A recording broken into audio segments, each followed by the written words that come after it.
ಕುಬೇರಪುರಂ ಅನ್ನೋ ಊರಲ್ಲಿ ಜನರು ಚಿನ್ನದ ಆಸೆಗೆ ಬಿದ್ದು ಎಲ್ಲರೂ ಚಿನ್ನ ಆಗಿ ಬದಲಾಗ್ತಿದ್ದಾರೆ. ಅವರು ಚಿನ್ನ ಆಗಿ ಬದಲಾಗಿದ್ಯಾಕೆ? ಆಗಿದ್ದಾದ್ರೂ ಏನು ನೋಡೋಣ. ಹಾಯ್, ಹೇಗಿದ್ದೀರಾ? ವೆಲ್ಕಮ್ ಟು ಸ್ಪಾಟಿನ್ ಜಂಕ್ಷನ್. ನಮ್ಮ ಚಾನಲ್ಗೆ ಹೊಸಬ್ರಾದ್ರೆ ಪ್ಲೀಸ್ ಸಬ್ಸ್ಕ್ರೈಬ್ ಮಾಡಿ. ಇವತ್ತು ಸಂಗೀತಂ ಅನ್ನೋ ಮೂವಿನ ಸಿಂಪಲ್ ಆಗಿ ಎಕ್ಸ್ಪ್ಲೈನ್ ಮಾಡ್ತೀನಿ. ಮೂವಿ ಹೀರೋ ಆದಂತ ಪ್ರತಾಪ್ ಸಾಲ ತೀರ್ಸೋಕಾಗದೆ ಜೈಲಿಗೆ ಹೋಗಿರ್ತಾನೆ. ಈಗ ಅವನ ರಿಲೀಸ್ ಡೇಟ್ ಹತ್ರ ಬಂದಿದೆ. ಆದ್ರೆ ಅವನಿಗೆ ಹೊರಗಡೆ ಯಾರು ಇಲ್ಲದೆ ಇರೋದ್ರಿಂದ ಅವನಿಗೆ ರಿಲೀಸ್ ಆಗ್ಲಿಕ್ಕೆ ಇಷ್ಟ ಇರಲ್ಲ. ಅಲ್ಲಿರೋ ಪೊಲೀಸರು ಇದನ್ನೇನಾದ್ರೂ ಲಾಡ್ಜ್ ಅನ್ಕೊಂಡಿದ್ಯೇನೋ ಅಂತ ಬೈದು ಹೋಗು ಅಂತ ರಿಲೀಸ್ ಮಾಡ್ತಾರೆ. ಜೈಲಿಂದ ಹೊರಗೆ ಬಂದು ನೋಡಿದ್ರೆ ಅವನಿಗೋಸ್ಕರ ಲಾಯರ್ ವೇಟ್ ಮಾಡ್ತಾ ಇರ್ತಾರೆ. ಆ ಲಾಯರ್ ಪ್ರತಾಪ್ ಕೈಯಲ್ಲಿ ಸೂಟ್ ಕೇಸ್ ಕೊಟ್ಟು ಇದು ನಿಮ್ಮ ಅಪ್ಪಂದು ಅಂತ ಹೇಳ್ತಾರೆ. ಇದರಲ್ಲಿ ಏನಿರಲ್ಲ, ಇದು ನನಗ್ಯಾಕೆ ಅಂತ ಹೇಳಿ ಪ್ರತಾಪ್ ಅದನ್ನ ಅಲ್ಲೇ ಹೋಗೋ ಕಸದ ಗಾಡಿಗೆ ಎಸಿತಾನೆ. ಆವಾಗ ಆ ಲಾಯರ್ ಅದರಲ್ಲಿ ನಿನ್ನ ಅಪ್ಪನ ಆಸ್ತಿ ಪತ್ರ ಇದೆ ಅಂತ ಹೇಳಿದ್ದು ಕೇಳಿದ ಕೂಡಲೇ ಪ್ರತಾಪ್ ಆ ಕಸದ ಗಾಡಿ ಹಿಂದೆ ಓಡಿ ಅದನ್ನ ಮತ್ತೆ ತಗೊಂಡ್ ಬರ್ತಾನೆ.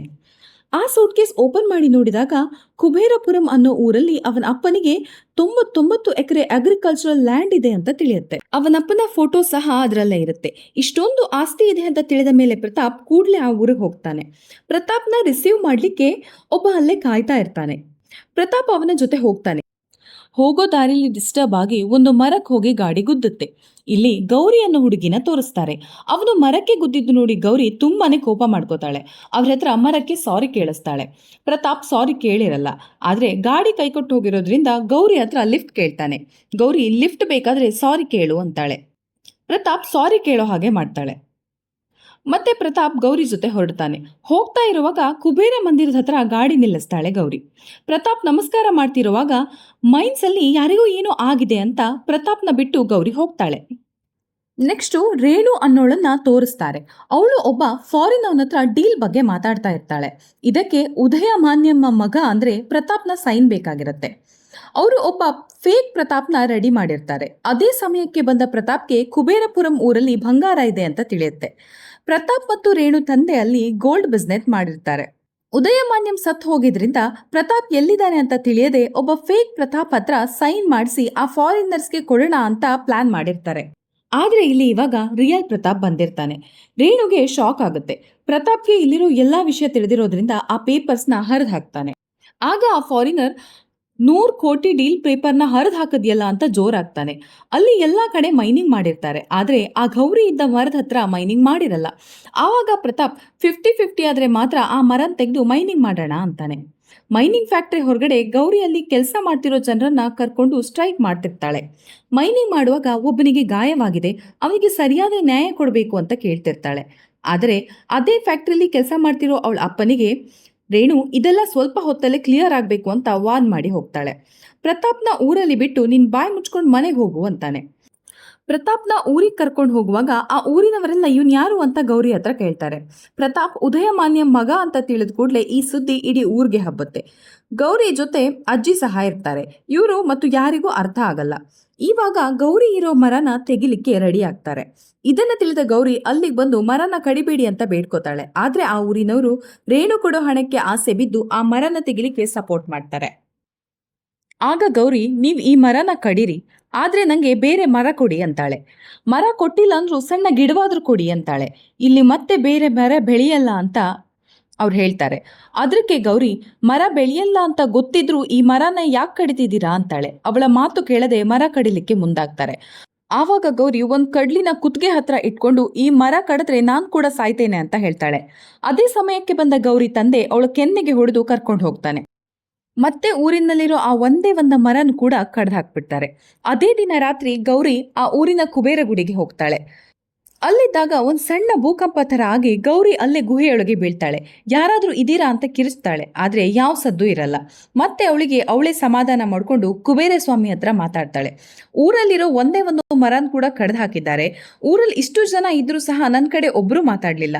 ಹೀಗಿರುವಾಗ ಇವರಿಗೆ ಮಾತು ಬಂದು ಏನ್ ಲಾಭ ಅಂತ ಕೇಳ್ತಾಳೆ. ಬಾಯ್ ಬಿಟ್ರೆ ಎಲ್ರೂ ಸುಳ್ಳೇ ಹೇಳ್ತಾರೆ. ನೀನೇನೋ ಒಳಗಡೆ ಇದೆಯಾ, ಹೊರಗಡೆ ಎಲ್ರಿಗೂ ಚಿನ್ನದ ಹುಚ್ಚು ಹಿಡಿದಿದೆ ಎಂದು ಗಟ್ಟಿಯಾಗಿ ಹೇಳ್ತಾಳೆ. ಇದೆಲ್ಲ ಆದ್ಮೇಲೆ ಅಲ್ಲೊಂದು ಮ್ಯಾಜಿಕ್ ನಡೆದಾಗ ಆಗತ್ತೆ. ಮಾರನೇ ದಿನ ಎಲ್ಲರೂ ಮಾತಿನ ಬದಲು ಹಾಡು ಹಾಡ್ತಿರ್ತಾರೆ. ಯಾರೇನೇ ಮಾತಾಡಿದ್ರು ಅದು ಹಾಡಿನ ಹಾಗೆ ಕೇಳತ್ತೆ. ಅಲ್ಲಿನ ಜನ ಎಲ್ಲರೂ ಈ ಊರಿಗೆ ಭೂತ ಹಿಡಿದಿದೆ ಅಂತ ಅನ್ಕೊಂಡು ಊರಿಂದ ಹೊರಗಡೆ ಹೋಗ್ಬೇಕು ಅಂತ ಓಡ್ತಾರೆ. ಅಲ್ಲಿರೋ ಒಂದೇ ಒಂದು ಬ್ರಿಡ್ಜ್ ಬಿದ್ದು ಹೋಗುತ್ತೆ. ಮತ್ತೆ ಎಲ್ಲರೂ ಇಲ್ಲಿಂದ ಕುಬೇರ ಸ್ವಾಮಿ ದೇವಸ್ಥಾನದ ಕಡೆ ಹೋಗ್ತಾರೆ. ಅಲ್ಲಿ ಭೂಮಿ ಬಿರುಕು ಬಿಟ್ಟಿರೋದನ್ನ ನೋಡಿರೋ ಪೂಜಾರಿ ಸ್ವಾಮಿಗೆ ಕೋಪ ಬಂದಿದೆ ಅಂತ ಹೇಳ್ತಾನೆ. ಆದ್ರೆ ಆ ಊರಿನ ಡಾಕ್ಟರ್ ಇದೊಂದು ಕಾಯಿಲೆ, ಇದಕ್ಕೆ ಟ್ಯಾಬ್ಲೆಟ್ ತಗೊಂಡ್ರೆ ಸರಿ ಹೋಗುತ್ತೆ ಅಂತಾನೆ. ಪೂಜಾರಿ ಇದು ಶಾಪನೆ ಅಂತಾನೆ. ರೇಣು ಮಾತ್ರ ಇದೇನೇ ಆದ್ರೂ ಮೈನಿಗೆ ಮಾತ್ರ ನಿಲ್ಬಾರ್ದು ಅಂತಾಳೆ. ಮತ್ತೆ ಗುಡಿ ಹತ್ರ ಹೋಗಿ ಗೌರಿ ಕುಬೇರ ಸ್ವಾಮಿ ಹತ್ರ ಊರಲ್ಲಿ ಯಾರು ಮಾತಾಡಬಾರ್ದು ಅಂತ ಹೇಳಿದ್ರೆ ಹಾಡು ಹೇಳಿಸ್ತಾನ ಅಂತ ಕೇಳ್ತಾಳೆ. ಇದು ವರವೋ ಶಾಪವೋ ಗೊತ್ತಿಲ್ಲ. ಹಾಗೆ ಟ್ಯಾಬ್ಲೆಟ್ ತಗೊಳ್ಳಿಕ್ಕೆ ಡಾಕ್ಟರ್ ಹತ್ರ ಹೋದ್ರೆ ಅಲ್ಲಿ ಕಾಂಪೌಂಡರ್ ಹಸುವಿನ ಡಾಕ್ಟರ್ ನಿಮ್ಮ ಕಾಯಿಲೆನ ಹೇಗೆ ಗುಣಪಡಿಸ್ತಾನೆ ಅಂತ ಹೇಳ್ತಾನೆ. ನೋಡ್ತಿದ್ದಂತೆ ಗೌರಿಯ 2ನೇ ಕೋರಿಕೆ ಕೂಡ ನೆರವೇರುತ್ತೆ. ಅದೇ ಬಾಯ್ ಬಿಟ್ರೆ ಎಲ್ಲರೂ ಸುಳ್ಳೇ ಹೇಳ್ತಾರೆ ಅನ್ನೋದು. ಇವಾಗ ಎಲ್ಲರೂ ಬಾಯ್ ಬಿಟ್ರೆ ನಿಜಾನೇ ಬರ್ತಿರುತ್ತೆ. ಮನ್ಸಲ್ಲಿರೋ ಮಾತೆಲ್ಲ ಹೊರಗೆ ಬರ್ತಾ ಇರುತ್ತೆ. ಊರಲ್ಲಿರೋ ಒಬ್ಬ ಇಲ್ಲಿ ಎಲ್ಲರಿಗಿಂತ ಜಾಣ ಪ್ರತಾಪ್, ಅವನೇ ಇದಕ್ಕೆ ಸೊಲ್ಯೂಷನ್ ಹೇಳ್ತಾನೆ ಅಂತಾನೆ. ಅವನು ಜೈಲಿಂದ ಇವಾಗಷ್ಟೇ ಹೊರಗಡೆ ಬಂದಿದ್ದು ಅಂತ ಹೇಳ್ತಾನೆ. ಜೈಲ ಅಂತ ಎಲ್ಲ ಕೇಳಿದಾಗ ಸಾಲ ತಗೊಂಡು ತೀರ್ಸಿಲ್ಲ, ಹಾಗಾಗಿ ಜೈಲಿಗೆ ಹೋಗಿದ್ದೆ ಅಂತ ಹೇಳ್ತಾನೆ. ರೇಣು ನಗ್ತಾ ನಿನ್ನನ್ನು ನೋಡಿದ್ರೆ ಫ್ರಾಡ್ ಅಂತ ಗೊತ್ತಾಗುತ್ತೆ ಅಂತ ಹೇಳ್ತಾಳೆ. ಆಗ ಪ್ರತಾಪ್ ನೀನು ಸಹ ಫ್ರಾಡೇ ಅಲ್ವಾ ಅಂದಾಗ ರೇಣು ನಾನು ಫ್ರಾಡೇ ಅಂತಾಳೆ. ನೀನು ಫ್ರಾಡಾ ಅಂತ ಊರಿನವ್ರು ಕೇಳಿದಾಗ ಮೈಂಡ್ನ ಮಾರಿ ನಿಮ್ಮನ್ನೆಲ್ಲ ಇಲ್ಲೇ ಬಿಟ್ಟು ಫಾರಿನ್ ಹೋಗೋಣ ಅಂತ ಅನ್ಕೊಂಡಿದ್ದೇನೆ, ನಾನು ಫ್ರಾಡೇ ಅಲ್ವಾ ಅಂತಾಳೆ. ಇವಾಗ ಅವ್ರಿಗೆ ಗೊತ್ತಿಲ್ಲದೆ ಎಲ್ಲರೂ ನಿಜ ಹೇಳ್ತಿರ್ತಾರೆ. ಇಷ್ಟೆಲ್ಲ ಆದರೂ ಸಹ ರೇಣು ಪೊಗರು ಕಮ್ಮಿ ಆಗಿರಲ್ಲ. ನೀವೆಲ್ಲ ಬಾಯಿ ಮುಚ್ಕೊಂಡು ಕೆಲ್ಸಕ್ಕೆ ಹೋಗಿ ಅಂತ ವಾನ್ ಮಾಡ್ತಾಳೆ. ಎಲ್ಲರೂ ರೇಣು ಮನೆ ಗೇಟ್ ಹತ್ರ ಮುಂದೋಗಿ ಹೀಗೆ ಲೂಟಿ ಮಾಡಿದ್ರೆ ಡ್ಯೂಟಿ ಮಾಡಲ್ಲ ಅಂತ ಹೇಳ್ತಾ ಗಲಾಟೆ ಮಾಡ್ತಾರೆ. ಆವಾಗ ರೇಣು ಮನೆ ಹೊರಗಡೆ ಬಂದು ನೀವೆಲ್ಲ ಕೆಲ್ಸಕ್ಕೆ ಬಂದಿಲ್ಲ ಅಂದ್ರೆ ನಿಮ್ಮ ಸಂಬಳನ ಮರೆತು ಬಿಡಿ ಅಂತಾಳೆ. ಪ್ರತಾಪ್ ಸಹ ಮೈನಿಂಗ್ ಬಿಸ್ನೆಸ್ ಪಾರ್ಟ್ನರ್ ಆಗಿರೋದ್ರಿಂದ ಆ ಊರಿನವ್ರ ಹತ್ರ ಹೋಗಿ ನೀವೆಲ್ಲ ಕೆಲಸ ಮಾಡಿಲ್ಲ ಅಂದ್ರೆ ಮನೆ ಖರ್ಚಿಗೆ ಏನ್ ಮಾಡ್ತೀರಾ ಅಂತ ಕೇಳ್ತಾನೆ. ಆಗ ಊರಿನವರು ಹಸಿವಲ್ಲಾದ್ರೂ ಇರ್ತೀವಿ ಆದ್ರೆ ಮೈನಿಂಗ್ ಮಾತ್ರ ಹೋಗಲ್ಲ ಅಂತಾರೆ. ಅದೇ ಸಮಯಕ್ಕೆ ಪ್ರತಾಪ್ಗೆ ಒಂದು ಐಡಿಯಾ ಬರುತ್ತೆ. ಕುಬೇರ ಸ್ವಾಮಿ ಗುಡಿ ಬಂಡೆ ಮೇಲೆ ನನ್ನ ಸಂತುಷ್ಟಿ ನಿಮಗೆ ಶಾಪ ಮುಕ್ತಿ ಅಂತ ಬರೀತಾನೆ. ಇದನ್ನು ನೋಡಿದ ಜನರು ಆಶ್ಚರ್ಯವಾಗ್ತಾರೆ. ಕುಬೇರ ಸ್ವಾಮಿಗೆ ಬಂಗಾರ ಅಂದ್ರೆ ಇಷ್ಟ, ಬಂಗಾರ ಕೊಟ್ಟು ನಮ್ಮ ಶಾಪಕ್ಕೆ ಮುಕ್ತಿ ಸಿಗ್ಬಹುದು ಅಂತ ಪ್ರತಾಪ್ ಪೂಜಾರಿ ಬಾಯಲ್ಲಿ ಹೇಳಿಸ್ತಾನೆ. ಊರಿಗಂಟಿರೋ ಶಾಪ ಹೋಗುತ್ತೆ ಅಂದ್ರೆ ನಾವು ಕೆಲಸ ಮಾಡ್ತೀವಿ ಅಂತ ಊರಿನವರು ಹೇಳ್ತಾರೆ. ಪ್ರತಾಪ್ ಮೈನಿಂಗ್ ಮಾಡೋ ಸುರಂಗದೊಳಗೆ ಬಾಂಬ್ ಬಿಟ್ಟಿರ್ತಾನೆ. ಇದೇ ಸಮಯಕ್ಕೆ ಆ ಫಾರಿನರ್ ಒಳಗೆ ಹೋಗ್ತಾನೆ. ಇದನ್ನ ನೋಡಿದ ಪ್ರತಾಪ್ ಅವನನ್ನು ಹುಡುಕ್ತಾ ಸುರಂಗದೊಳಗಡೆ ಹೋದಾಗ ಬಾಂಬ್ ಬ್ಲಾಸ್ಟ್ ಆಗುತ್ತೆ. ಪ್ರತಾಪ್ ಹೇಗೋ ಹೊರಗಡೆ ಬರ್ತಾನೆ, ಜೊತೆಗೆ ಗೋಲ್ಡ್ ಸಹ ತರ್ತಾನೆ. ಇದೇ ಸಮಯಕ್ಕೆ ಗೌರಿ ತಂದೆ ಪ್ರತಾಪ್ ಹತ್ತಿರ ನಮ್ಮನ್ನೆಲ್ಲ ಸಮಸ್ಯೆಯಿಂದ ನೀವೇ ಹೊರಗೆ ತರಬೇಕು ಅಂತಾನೆ. ಊರಿನವರೆಲ್ಲ ಪ್ರತಾಪ್ಗೆ ಸಪೋರ್ಟ್ ಮಾಡೋದು ನೋಡಿ ರೇಣುಗೆ ಕೋಪ ಬರುತ್ತೆ. ಆವಾಗ ರೇಣು ನಿನ್ನ ಮರ ಕಡಿಲಿಕ್ಕೆ ಹೇಳಿದ್ದು ಸಹ ಪ್ರತಾಪ್ನೇ ಅಂತಾಳೆ. ಇದನ್ನು ಕೇಳಿದ ಗೌರಿ ಪ್ರತಾಪ್ ಹತ್ರ ಇದನ್ನೆಲ್ಲ ನೀನೇ ಮಾಡಿಸಿದ್ದು ಅಂತ ಗೊತ್ತಾದ್ರೆ ನಿಂಗೆ ಮಾತ್ರ ಆ ಶಾಪ ಕೇಳ್ತಿದ್ದೆ ಅಂತ ನಿಜ ಹೇಳ್ತಾಳೆ.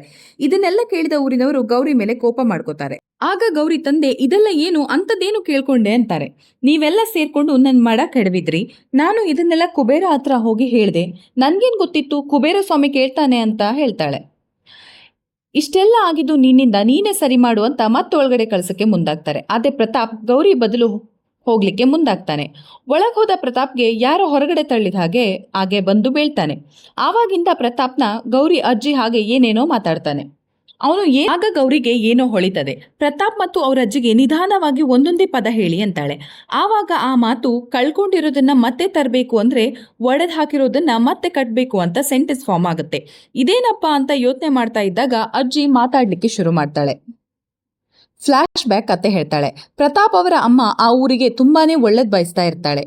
ಒಂದಿನ ರೇಣು ಅವರ ತಂದೆಗೆ ಒಂದು ಕಲ್ ಸಿಗುತ್ತೆ. ಅದನ್ನ ಚೆಕ್ ಮಾಡಿದಾಗ ಬಂಗಾರ ಅಂತ ತಿಳಿಯುತ್ತೆ.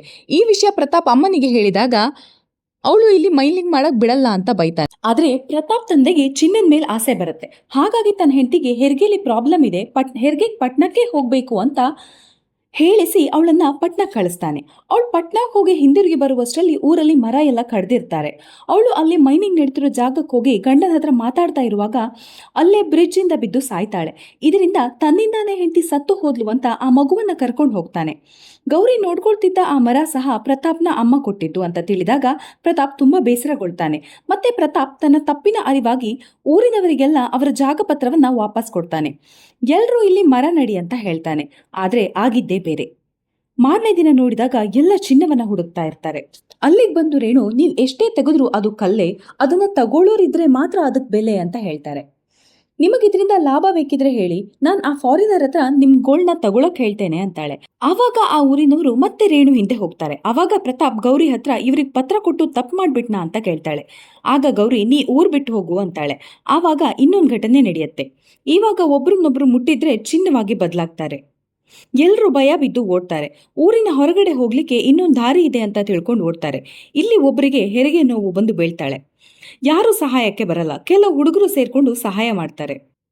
ಮೇಲಿಂದ ಬೀಳ್ತಿರೋ ಕಲ್ಲಿನಿಂದ ಅವಳನ್ನ ಕಾಪಾಡ್ತಾರೆ. ಇದನ್ನ ನೋಡಿದ ಜನ ತಮ್ಮ ಕೈಯಲ್ಲಿದ್ದ ಚಿನ್ನವನ್ನ ಕೆಳಗೆ ಹಾಕಿ ಎಲ್ಲರೂ ಸಹಾಯಕ್ಕೆ ಹೋಗ್ತಾರೆ. ಆ ಹೆಂಗಸಿಗೆ ಮಗುವಾಗತ್ತೆ. ಆದ್ರೆ ಮುಟ್ಟಿದ್ರೆ ಎಲ್ರೂ ಚಿನ್ನ ಆಗತ್ತೆ ಅಂತ ಅಳ್ತಾಳೆ. ಇದನ್ನ ನೋಡಿದ ಗೌರಿ ಕುಬೇರ ಸ್ವಾಮಿಗೆ ಕ್ಷಮೆ ಕೇಳ್ತಾಳೆ ಮತ್ತು ಶಾಪ ಮುಕ್ತವಾಗುತ್ತೆ. ಆಗಿನಿಂದ ಎಲ್ಲರೂ ಒಂದಾಗ್ತಾರೆ. ಸ್ವಲ್ಪ ದಿನದಂತ ಆ ಊರಿಗೆ ಒಬ್ಬ ಬಿಸ್ನೆಸ್ ಮ್ಯಾನ್ ಬರ್ತಾನೆ, ಮೈನಿಂಗ್ ಪ್ಲಾನ್ ಮಾಡ್ಕೊಂಡು. ಆದ್ರೆ ಯಾರು ಏನೂ ಹೇಳಲ್ಲ. ಆ ಬಿಸ್ನೆಸ್ ಮ್ಯಾನ್ ಅಲ್ಲಿರೋ ಚಿಕ್ಕ ಗಿಡವನ್ನ ಮೆಟ್ಲಿಕ್ಕೆ ಹೋಗ್ತಾನೆ. ಅಲ್ಲಿರೋ ಮಕ್ಕಳು ಆ ಮರವನ್ನ ತುಳಿಬೇಡ ಅಂತಾರೆ. ಆವಾಗ ಅವನಿಗೊಂದು ಶಾಪ ತಗುಲುತ್ತೆ. ಅವನಿಗೆ ತಿಳಿದೇನೆ ಅವನು ಡಾನ್ಸ್ ಮಾಡ್ತಾನೆ. ಅವನು ಇಲ್ಲೇನ್ ನಡೀತಿದೆ ಅಂತ ಅನ್ಕೊಂಡು ಓಡಿ ಹೋಗ್ತಾನೆ. ಹಾಗೆ ಈ ಊರಿಗೆ ಯಾರೇ ತೊಂದರೆ ಕೊಡೋಕ್ ಬಂದ್ರು ಕುಬೇರ ಸ್ವಾಮಿ ಕಾಯ್ತಾ ಇರ್ತಾನೆ. ಇದು ಸಂಗೀತ ಮೂವಿ ಸ್ಟೋರಿ. ಸ್ಟೋರಿ ಇಷ್ಟ ಆದ್ರೆ ಹೇಗಿದೆ ಅಂತ ಕಮೆಂಟ್ ಮಾಡಿ. ಹಾಗೆ ಒಂದ್ಸಲ ಹೋಗಿ ಮೂವಿ ನೋಡಿ ಅಂಡ್ ಲೈಕ್ ಅಂಡ್ ಶೇರ್ ಮಾಡೋದನ್ನ ಮರಿಬೇಡಿ. Thank you.